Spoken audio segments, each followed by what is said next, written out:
Hello everyone, welcome back. In today's video, we've got another news and review to discuss. In today's video, we're looking at some signings from our past couple of days, some injury updates. We've got a whole bunch of pieces of news to talk about involving the Islanders, Ducks, Penguins, a couple of updates with the CBA talks and Atlanta expansion. Plus, we got some trade rumors involving Ottawa, Pittsburgh, Vancouver, and a couple of other teams. We'll get to all that coming up right now.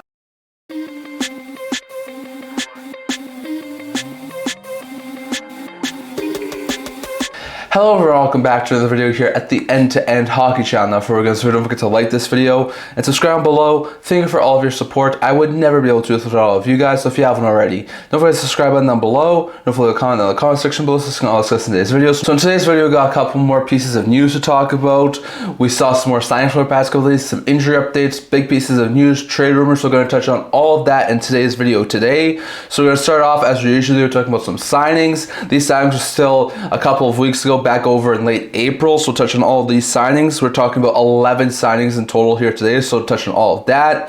So we're going to start off with the Calgary Flames, as they have signed Arseny Sergeyev, who is a goaltending prospect, who was a 7th round pick back in the 2021 draft, to a 2-year ELC with AAV of $867,000 that'll be at the start of next year. Sergeyev looks like a pretty good prospect there for the Flames, eventually could maybe challenge for like a backup role, so a solid 2-year ELC given out by the Calgary Flames there. Then we saw the LA Kings signed Jared Wright, who's a right winger, 6th round pick, 169th overall in the 2022 draft, to a 2-year ELC with AAV of $868,000. So Wright, I think eventually could be a decent bottom 6 forward for the Kings. He didn't get into any NHL action this year, but I think in 2 or 3 years' time, he could be a decent bottom 6 guy, so I'll have to wait and see on that.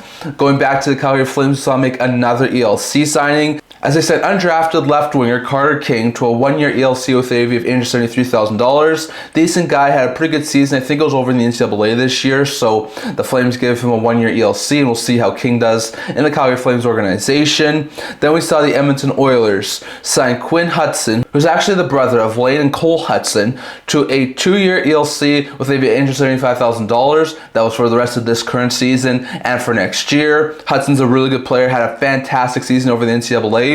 Playing a couple of games late in the regular season for the Edmonton Oilers, so interesting note there, and I think Hutson might eventually be able to be a decent bottom 6 for the Oilers, so interesting note there. Then we saw the Ducks sign a couple of players. Then we saw the Anaheim Ducks give a 1-year ELC to Tim Washi, who's a 23-year-old center prospect, undrafted guy. He got, I think, like an $817,000 AAV deal for the rest of this current year. Washi did all right, so we'll have to wait and see how he does in the future for the Anaheim Ducks. The Ducks also signed Connor Smith, who's a left shot defenseman, to a 3-year ELC with a AAV of $855,000 that began at the start of next year. He was the 4th round pick, 9th overall back in 2023, so a very recent draft selection. Smith eventually, I think, could be a decent 2nd or 3rd pair of defenseman there for the Ducks, so interesting note there. The Flyers also signed a couple of players, as they signed left winger Alex Bump to a 3-year ELC with AAV $950,000. Bump was a 5th round pick, 133rd back in the 2022 draft, so very interesting stuff there for the Flyers, and I think eventually Bump could be a decent middle 6 winger for the Flyers. They also signed Devin Kaplan. Kaplan was a right winger, 21 years old. He got into 1 game of NHL action towards the end of the regular season after signing this ELC, a 3-year ELC with AAV $921,000. That was for this year, the next 2 seasons. He was a 3rd round pick back in the 2022 draft, 69th overall, so a decent level draft selection there for the Flyers, so had a really good season this year, so he gets his ELC. Then we saw the New Jersey Devils sign an ELC, and that was with left wing prospect Shane Lachance. Lachance, who was a 6th round pick, 186 overall back in the 2021 draft, signed a 2-year ELC with the New Jersey Devils for AAV $925,000. She was one of the prospects that was brought in as part of the, I think it was a Trent Frederick deal, so Lachance signs his ELC in New Jersey, and I think eventually could be a decent bottom 6 forward, so interesting note there. Then we saw the Washington Capitals and Winnipeg Jets both make contract extensions, as the Washington Capitals have extended Nick Dowd, who's been a solid 4th line center for the past number of years in Washington, who was in the final year of a 3-year deal with AAV of $1.3 million, center right winger, to a 2-year contract extension with an AAV of $3 million. Now Dowd had a pretty good season this past year, putting up a career high 27 points and 14 goals in 82 games this year for the Capitals. Really solid 4th line shutdown center, so $3 million might be a little bit of an overpayment, but it shouldn't be too bad with the cap hit going up. So interesting note there, but the Caps have signed their fourth line center in Dowd and will retain his rights. And then the Winnipeg Jets also signed one of their better players, and that was with Alex Iafallo. As Iafallo, who was one of the better players this year for the Winnipeg Jets, a solid depth guy, can play third or fourth line minutes. He was in the final year of a 4-year deal with AV of $4 million, signed a 3-year contract extension with the AV of $3.66 million. So that's a solid deal there for the Winnipeg Jets. Iafallo's actually been quite good in Winnipeg. Last year had 27 points, and this year he broke the 30-point plateau, putting up 15 goals, which is his highest career total since 2021-22, and 31 points in 82 games with Winnipeg. So a solid season for Iafallo. He's mostly a third or fourth liner, but can play up higher in the lineup if need be. So another solid signing there for the Jets. I really do like that signing. 3 years at just over $3.5 million for a very versatile middle six, bottom six forward is very good for the Jets. So those are signings from the past couple days. Lots of intriguing ones. Good to see some of those top prospects like Bump in Philadelphia, like Anaheim and Smith, and like Hutson and Edmonton all sign ELCs. Also good to see it Dowd and Iafallo have given an extension, so interesting note there. Next, going over to a couple of injury updates. So going over to a couple of injury updates, we got a couple of things to talk about here. So first, with New York Rangers, K'Andre Miller underwent upper body surgery due to an injury he sustained late in the regular season and hopes to be ready for the start of the new season. So bad blow there for Miller. That might sort of hold any sort of chances of him getting moved, but given the fact he's an RFA, it's a possibility he could still get moved. But K'Andre Miller has underwent surgery and hopes to be back for the start of next year. Carolina's Mark Jankowski missed his second straight game in Game 3 on Saturday and is day-to-day with an undisclosed injury. So hopefully Jankowski will be back in the next game or two for the Hurricanes, as that's a bad blow there for Carolina. Columbus's Caden Lindstrom, who's a prospect in the juniors, played in the WHL final, which was his first junior league game of the season after missing the entire season due to back surgeries. So it's really good for the Jackets and for Caden Lindstrom and his development to see him get back into junior league action. So interesting note there. San Jose's Thomas Bordeleau hasn't played in the AHL due to concussions for San Jose Sharks AHL affiliates. So that's bad blow there for the Sharks, as one of their top prospects, and Bordeleau has been missing time due to a concussion. Toronto's Anthony Stolarz is starting to progress well, but still a day with an upper body injury, so it sounds like Stolarz probably won't be back at some point in this series. Probably will be low for the rest of the way, so interesting note there, but that's a bad blow there for the Leafs, as Stolarz has been a really good piece for them in that first round series. Edmonton's Calvin Pickard missed Game 3 due to an undisclosed injury and is out day-to-day. It sounds like he might miss Game 4 as well, so it's a bad blow there for the Oilers, as they're going to be without Calvin Pickard. Matthias Ekholm is still out with an undisclosed injury and might not be back for the start of the Western Conference Finals. So that's a bad blow there for the Oilers, as Ekholm, who's missed the last little bit of the regular season plus the first 2 rounds so far, it doesn't sound like we'll be back for third round either, at least at the start of it. Vegas's Mark Stone left Game 3 with upper body injury and is out day-to-day, but was back in Game 4, so it's a big boost there for the Knights to get Mark Stone back, as their captain didn't finish Game 3. Dallas's Miro Heiskanen missed Game 3 as he continues to work back from his knee injury, but it sounds like he will be progressing and could be back in Game 4 or 5, so really good stuff there. And Florida's Evan Rodriguez left Game 4 due to an undisclosed injury and is a game time decision for Game 5, so hopefully he'll be alright and hopefully he won't have to miss too much time, but that's a bad blow to see Rodriguez leave that game and maybe be out for a little while, so interesting note there. But also intriguing injury updates in the past couple of days. Bad to see guys like Rodriguez, Ekholm, Miller, and Jankowski all be out with injuries, so hopefully they won't be out for an overly long period of time. But good to see guys like Lindstrom, Stone, and Heiskanen all be back into game action. Hopefully they don't look too rusty in their returns, but good news to see that those guys are either back or should be back in the very near future. Next, going over to a couple of interesting pieces of news. So when it comes to New York Islanders, there's been a couple of recent reports saying that Matthew Darche, who I think is part of the Tampa Bay Lightning's management staff, and Jarmo Kenklainen, who is a former Columbus Blue Jackets GM, are both in the running for the New York Islanders' vacant GM position. Now we know that Lamoriello was recently gone. It sounded like Ken Holland was also in that mix, but it sounds more and more likely that Holland was out in New York and might be the new GM in Los Angeles. It's not confirmed as of yet, but it sounds like it could be confirmed in the next couple of days. So it sounds like Holland will be in LA, but Kenklainen, Darche, both who do have some major experience. Kenklainen being the GM in Columbus, Darche has been a really solid management piece there in Tampa Bay. So interesting note there, but it sounds like those two guys are amongst the leaders in the running for the GM position in New York.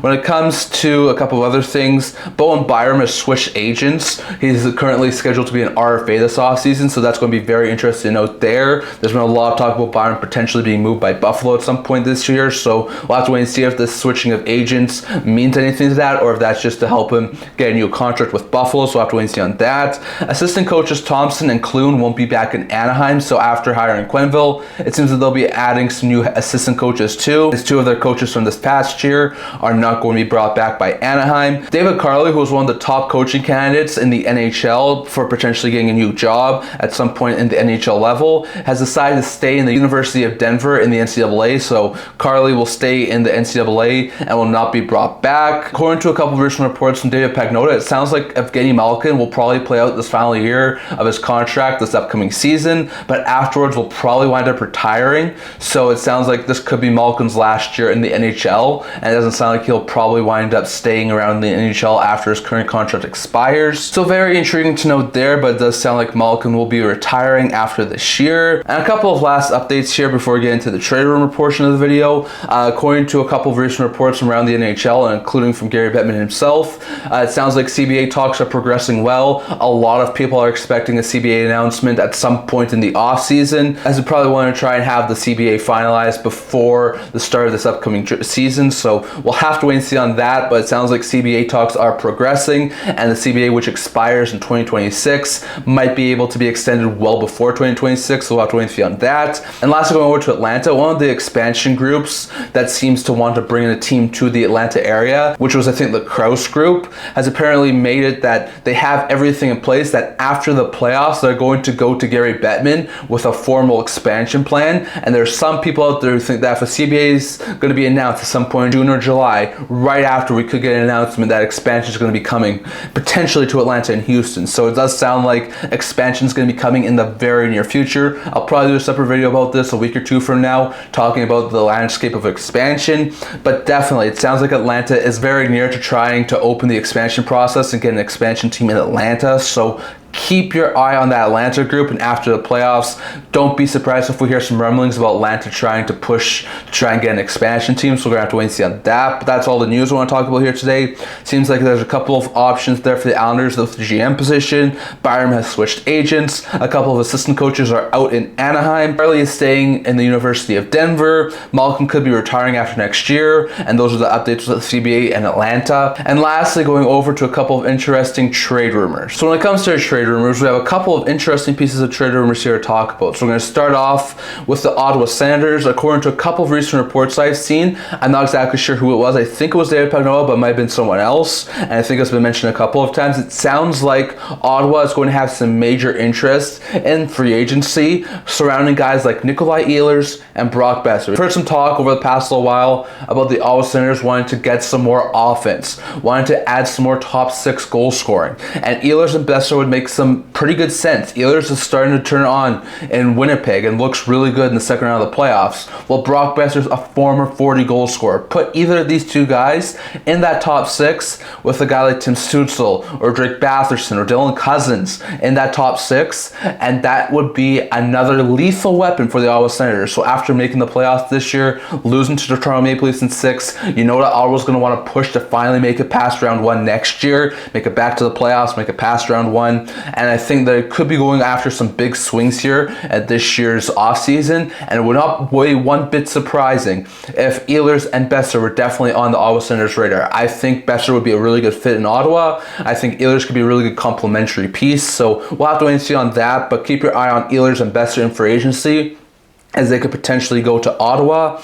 Next, going over to the New York Rangers. David Pagnotta was speaking on TSN 690 recently, talking about a couple of things. He was also mentioning the New York Rangers, saying that they are very output against the cap, as we just talked about in one of our recent videos. I think they have like about $10 to $15 million in cap space, and that's not including signing RFAs Will Cooley and Keandre Miller to new extensions. So with that in mind, he says that there's a very likely chance that we'll make some cap cutting moves. He says, don't be surprised if Mika Zibanejad names out there, which we've talked about before. But a very interesting update, he says, is don't be surprised if another name that could be potentially in the trade rumor mill this offseason would be Artemi Panarin. Panarin has been a really solid play driver for the Rangers for a long period of time. Hasn't done overly great in the playoffs, but he's been a really good regular season point driver, probably this team's leader. I think he's like the highest paid winger in the NHL. So with all of this in mind, it definitely seems like Panarin is a very key piece to that Rangers team, but they are very tight against the cap hit. He is making over $11 million on the AAV. So with that in mind, it might make some sense if the trade ask is right. Like, I'm thinking they would have to get a first round pick, solid roster player, really good prospect, probably a couple of other things too. So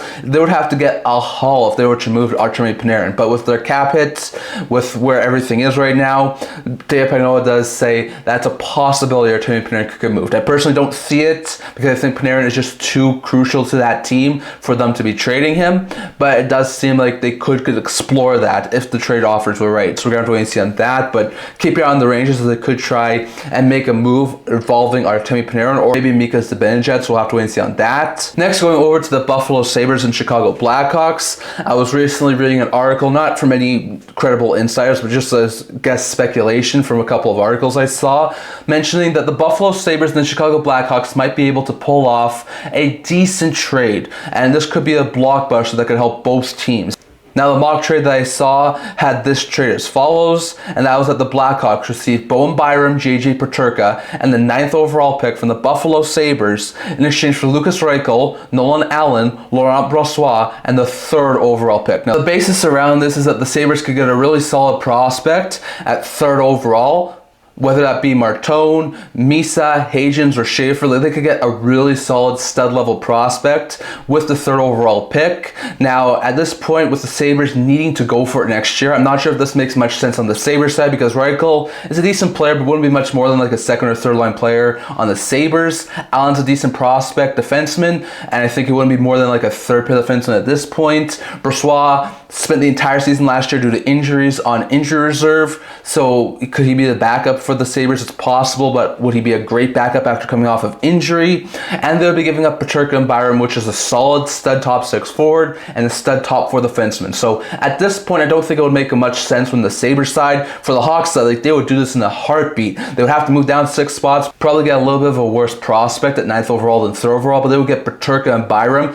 Imagine Peterka on Bedard's wing. Imagine Byram on that top 4 of the Blackhawks blue, and that would make them a whole bunch of a scarier team and would push the rebuild further and faster. So it's a very interesting concept. I don't think it'll happen because I don't think it makes much sense for the Sabres, but that's a mock trade I saw in a recent article saying that the Sabres and Hawks could hook up on a deal. I just personally don't see it because of the fact that that would just make the Sabres worse for the time being, and I don't think that's something that they need to do right now, so we'll have to wait and see on that. Next, going over to the Pittsburgh Penguins, according to Hockey Now's Dan Kingerski, who was talking about the Pittsburgh Penguins, and says that there's a possibility they could try and pursue a RFA in the Minnesota Wild organization, and that is Marco Rossi. Now, we know that Rossi is a pending RFA. I've mentioned him as a potential offer sheet candidate. He was mostly on the 4th line in the playoff series against Vegas, but looked really good. I still feel he can be a solid 3rd or 2nd line center at the NHL level for a team.